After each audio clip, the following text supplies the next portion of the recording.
जय गणेशाय नमः दोस्तों। देखिए, शेयर बाज़ार की कुछ बात करते हैं ज्योतिषी दृष्टि से। जैसे एफआईए लोग हैं, अभी 4 तारीख है जिसके आसपास बड़ी घटनाएं हो सकती हैं और पर एफआईए उसमें भारत में घुस सकता है, आ सकता है।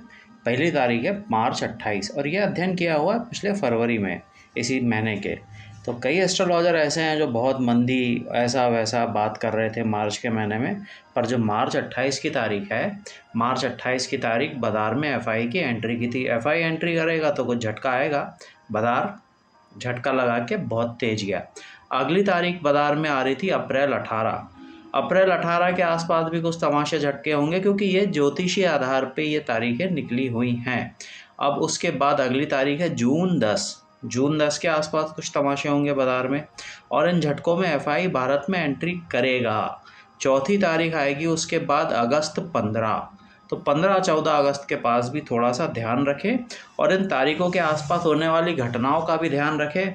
भारत का आज़ादी का दिवस है और थोड़ा सा ये हो रहा है कि कुछ घटनाएं अजीब सी हो रही हैं, उनका आधार होता है ज्योतिषी। पर वो जब घटनाएं होती हैं, एफआई लोग तैयार बैठे हुए बाज़ार में एंट्री करने के लिए। बाज़ार हमारा देश चौथी इकोनॉमी बन चुका है, तीसरी इकोनॉमी भी बन सकता है, बहुत जल्दी बन सकता है। और इसका भी ज्योतिषी आधार पे भारत का थर्ड इकोनॉमी का टाइमलाइन जो बना था वो 2026-27 तक का बना था। शायद हम जल्दी ही बन जाए, जिस तरीके से भारत में जो चल रही है व्यवस्था है। तो इस बात का ध्यान रखिएगा। एफआई की एंट्री की 3 तारीख बता दी है, चौथी तारीख भी आपको बता दे रहा हूँ, वो है सितंबर 23। तो सितंबर 23 तक, यानी आपकी पहली तारीख थी 28 मार्च, दूसरी अप्रैल 18, तीसरी जून 10, चौथी 14 अगस्त और पाँचवीं तारीख है अप्रैल सितंबर 23।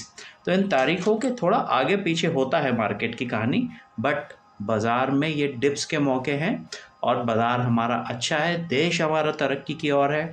तो किसी एस्ट्रोलॉजर के पॉइंट ऑफ व्यू से कि मंदी है, गिरेगा, क्रैश होगा, गिरावट में खरीदने के मौके ढूंढे। एफआई भारत में धीरे धीरे धीरे करके पोजीशन बना रहे हैं और सितंबर तक के झटकों को उन्होंने निकाल लिया ना, तो मंदी का समय भी निकल गया और फिर अगले 1-1.5 साल बाज़ार भारत में बहुत बड़ी तेज़ी दिखाने के लिए तैयार बैठा हुआ है। सितंबर तक अगर इन समय को निकाल लिया, क्योंकि देखो घटनाएं होती हैं, मार्च में राशि परिवर्तन है, पर तब अब हमारा देश और दुनिया, और देखिए घटनाएं होती हैं ग्रह स्थितियों के अनुसार से, पर जो विकास की गाथा है और जो ग्रहों का असर है और जो संभालने वाली सर्वोच्च शक्ति है जो देश दुनिया को संभाली हुई है, तो इतना चिंता मत करो। होता है उतार चढ़ाव, जीवन मृत्यु लाभ हानि जीवन का अंग है।